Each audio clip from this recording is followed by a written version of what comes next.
சின்ன பிள்ளையா இருக்கும்போது எல்லாரும் இந்த மாதிரி தான் ஆசைப்பட்டீங்களான்னு எனக்கு தெரியல. ஆனால் நாங்கள்லாம் இப்படி தாங்க.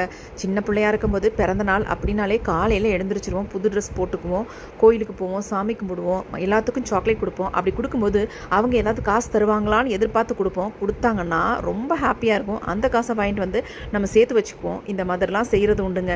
ஆனால் நீங்கள்லாம் இப்படி செஞ்சுருக்கீங்களா, காசை எதிர்பார்த்துருக்கீங்களா அப்படின்றது எனக்கு தெரியலை. ஆனால் இப்போல்லாம் அப்படி இல்லைங்க. வசதியாக இருந்தாலும் சரி, வசதி இல்லாமல் இருந்தாலும் சரி, எல்லாருமே கேக்கெல்லாம் வெட்டி நல்லா ஆடம்பரமாக கிராண்டாக கொண்டாடுறாங்க. அந்த காலம் மாதிரி இல்லை இந்த காலத்தில். என் பசங்க 2 பேருமே சின்ன பிள்ளையாக இருக்கும் பொழுது போய் எல்லாத்துக்கும் சாக்லேட்லாம் கொடுப்பாங்க. ஆனால் இப்போல்லாம் அப்படி இப்படியே எல்லாமே மாறிப்போச்சு.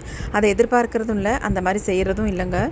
இந்த தடவை தான் நிஷாந்த் வந்து வீட்டில் இருக்கான். பெரும்பாலும் வீட்டில் இருக்கவே மாட்டான். ஏன்னா படிப்பு 5 வருஷம் ஓடிக்கிட்டு இருந்துச்சு. அதனால் வீட்டிலே இருக்கிறதில்ல. MBBS முடிச்சுட்டு MS MDக்கு படிச்சுட்டு இருக்கிறதுனால வீட்டில் இருந்ததுனால இந்த வாட்டி ஒரு சின்ன கேக் ஒன்று ஆர்டர் பண்ணி கேக் வெட்டி நாங்கள் எல்லாருமே சாப்பிட்டோங்க. ட்ரெஸ் எடுத்துக்க சொன்னோம். அவன் வேண்டாம், இப்போதைக்கு வேண்டாமா, நான் அப்புறம் எடுத்துக்கிறேன் அப்படின்னு சொல்லிட்டான். சரின்னு விட்டாச்சு.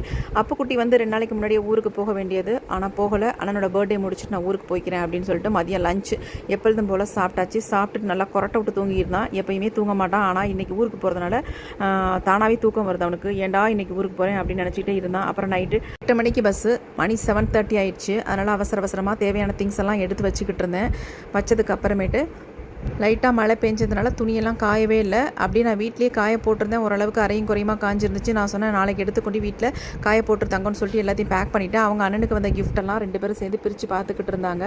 அம்மா அவங்க கையால் கடைசியாக ஒரு காஃபி மட்டும் குடிச்சிக்கிறேன், ஏன்னா அங்கே போனால் காஃபி டீக்கு வேலையே இல்லைம்மா, அதனால் எனக்கு நல்லா ஒரு ஸ்ட்ராங்கான காஃபி போட்டு கொடுங்க அப்படின்னு சொன்னால் சரின்னு ஸ்ட்ராங்கான காஃபி ஒன்று போட்டு கொடுத்தேன். சந்தோஷமாக சாப்பிட்டான். சாப்பிட்டுட்டு சரி பேக்கிங் எல்லாம் முடிச்சுட்டு அவங்க அப்பா வந்து ட்ராப் பண்ணுறேன் அப்படின்னு சொல்லியிருந்தாங்க. SCTC தான் புக் பண்ணியிருந்தான். ஸ்லீப்பர் தான் போட்டிருந்தான்.